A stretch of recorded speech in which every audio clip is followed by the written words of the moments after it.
Welcome दोस्तों। इस video में बात करेंगे इस वक्त सोशल मीडिया पर क्या वायरल चल रहा है। आप अंदाजा नहीं लगा सकते कि किस तरीके से लोगों ने जरूरत को भी धंधा बना लिया है। इसकी शुरुआत हुई यूट्यूबर एल्विश यादव से। एल्विश यादव ने एक रील पोस्ट की और कहा कि कुछ लोग मेरे पास आए हैं। एक परिवार आया है अपने बच्चे को लेकर, जिसे इलाज की जरूरत है। इलाज में 9 करोड़ रुपए का खर्च है। बच्चे को हुई बीमारी का इंजेक्शन अमेरिका से आना है। ये QR कोड है। आप लोगों से जितना हो सके मदद कीजिए। कॉमेडियन मुनव्वर फारूकी ने जब ये रील देखी तो उन्होंने इसकी सच्चाई जनता के सामने रखी। मुनव्वर ने कहा कि इसी तरह का सेम ऑफर मेरे पास भी आया था। ये NGO वाले हैं या कंपनी है जिन्होंने हमसे कांटेक्ट किया और हमसे रील बनाने के लिए कहा। हमसे बोला गया कि आप एक रील बना दो और लोगों से मदद करने के लिए बोल दो, आपको हम पेमेंट कर देंगे। तो वो लोग पैसा देने को तैयार है और हमारे चार्जेस बहुत हाई है और देवर रेडी टू पे। एंड हम इस पहले तो इस तरह का प्रमोशन हम करें ही ना, कभी जुआ हुआ ये सब चीज़ें आईडी बेचनी नहीं, तंबाकू बम्बाकू। तो आई वॉज शॉक्ड कि यार ये कौन सा धंधा चला गया है। इलाज होगा, हो सकता है जेन्युइन हो ना हो, बट इलाज के बाद का पैसा कहाँ जाएगा? आप ये सब इतना क्राउड फंड जमा करने वाले हो, आपको पैसा बन भी जाएगा, इलाज भी हो जाएगा, उसके अलावा कुछ तो बिजनेस मोटिव होगा ना कि आप पैसा देने को तैयार हो पैसा कमाने के लिए।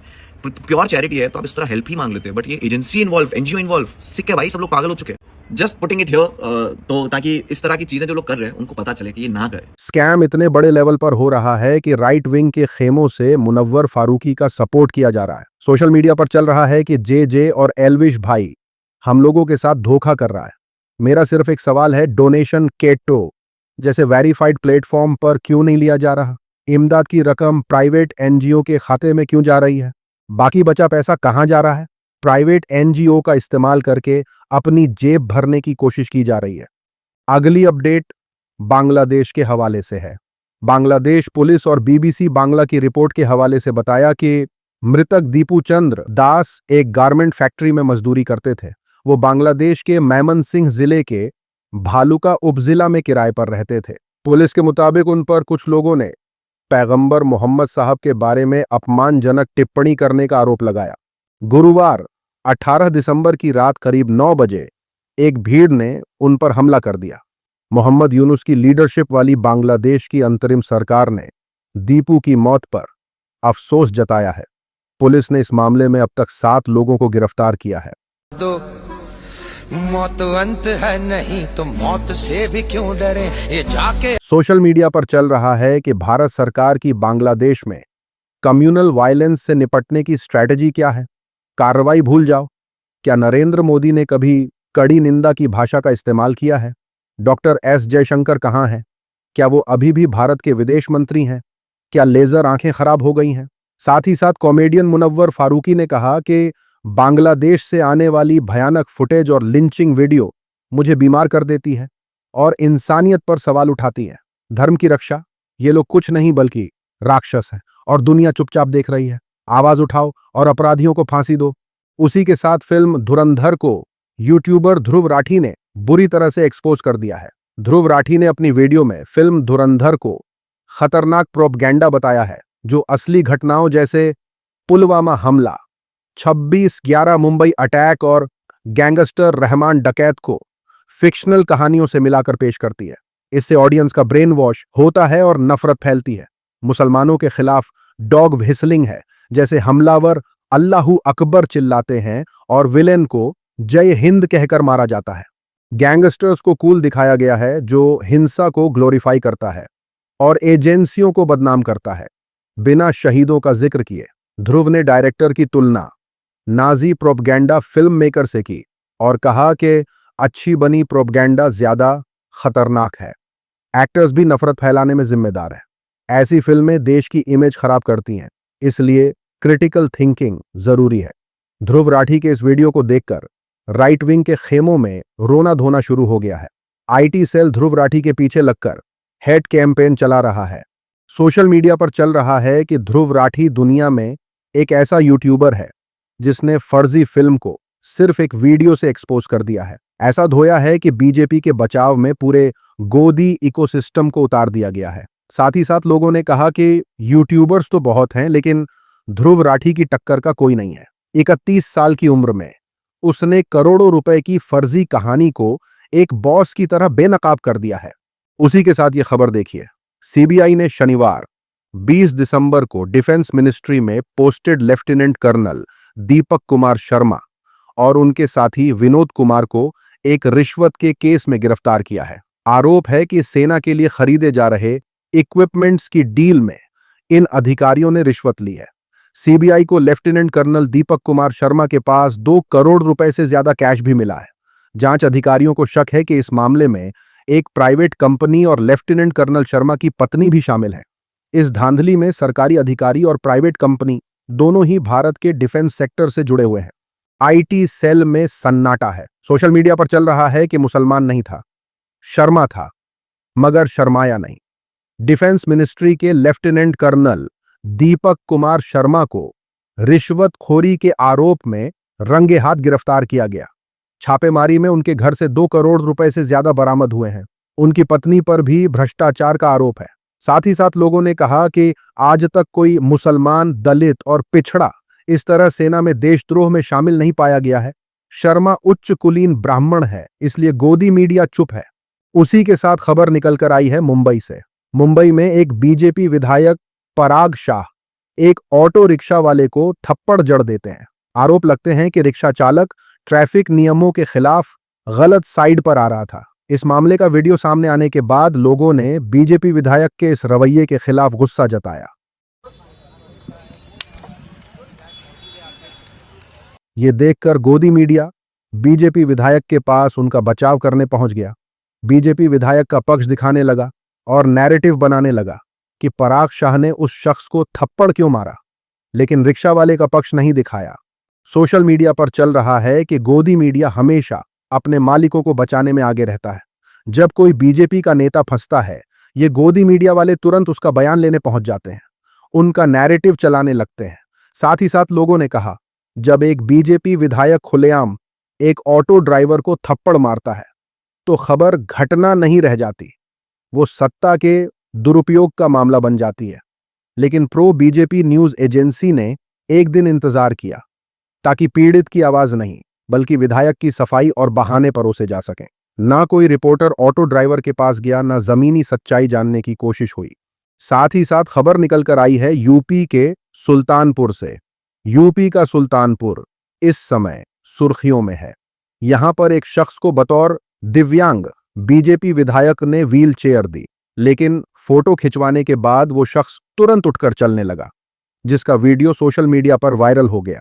वीडियो में बीजेपी विधायक सीताराम वर्मा मौजूद हैं, जिसमें वो एक शख्स को फोल्डिंग व्हील चेयर पर बैठाकर वीडियो बनवा रहे हैं और बाद में व्हील चेयर उसी नॉर्मल शख्स को सौंप दी जा रही है।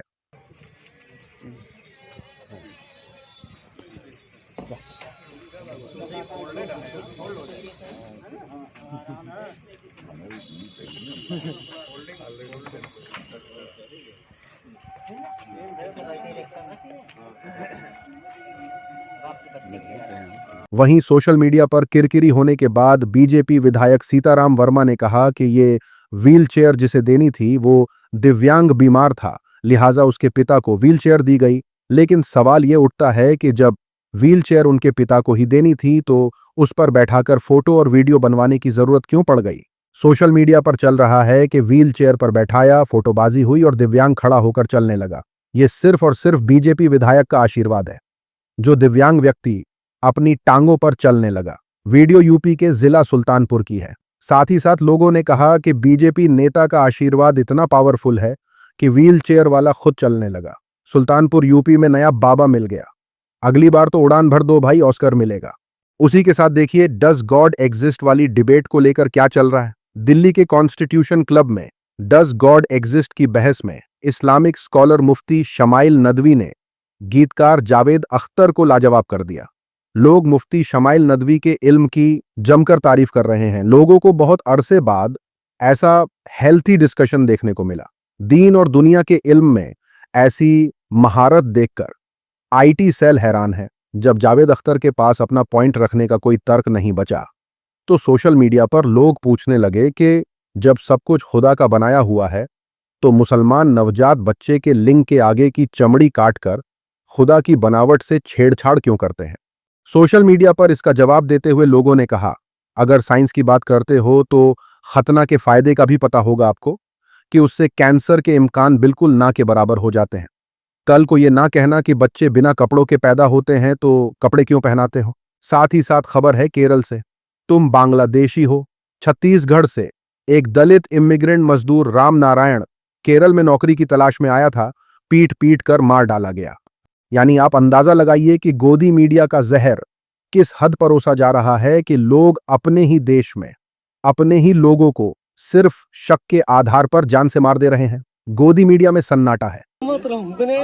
तुम्हारा गांव किधर है? बांग्लादेशी। तुम बांग्लादेशी? वो मेरा बहन को लिखा है। सोशल मीडिया पर चल रहा है कि आज बांग्लादेशी कहकर मारा गया, कल मुसलमान कहकर, और परसों कोई भी गरीब, कोई भी दलित, कोई भी मजदूर निशाने पर हो सकता है। जब भीड़ कानून से ऊपर बैठ जाती है तो नागरिकता, पहचान और इंसानी जान सब असुरक्षित हो जाते हैं। अब चुप्पी नहीं, जवाबदेही तय होनी चाहिए। साथ ही साथ लोगों ने कहा कि सो कॉल्ड राम राज्य में राम नारायण की लिंचिंग हो गई। साथ ही साथ खबर निकलकर आई है छत्तीसगढ़ से। छत्तीसगढ़ के कांकेर जिले के बड़े टेवड़ा गांव में एक ईसाई परिवार के साथ बड़ा विवाद हुआ। राजमन नाम के सरपंच, जो कई साल पहले ईसाई बन चुके हैं, अपने पिता की मौत पर पहले हिंदू परंपरा से शव जलाना चाहते थे, लेकिन गांव वालों ने मना कर दिया क्योंकि वो ईसाई हैं। फिर उन्होंने अपनी निजी जमीन पर ईसाई रीति से पिता को दफनाया। इस पर लोकल लोग और हिंदुत्व ग्रुप्स भड़क गए और विरोध किया।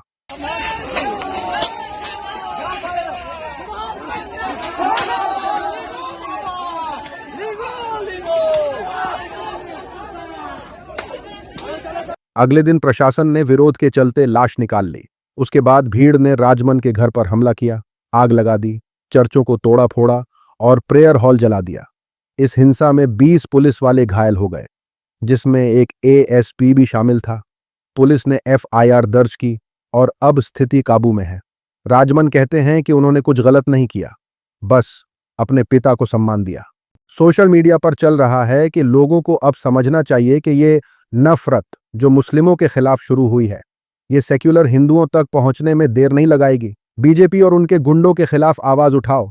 साथ ही साथ लोगों ने कहा, गोदी मीडिया ये कभी नहीं दिखाएगा कि माइनॉरिटीज के साथ उनके ही देश में कैसा सुलूक किया जा रहा है। उसी के साथ खबर है एक्ट्रेस नोरा फतेही के हवाले से।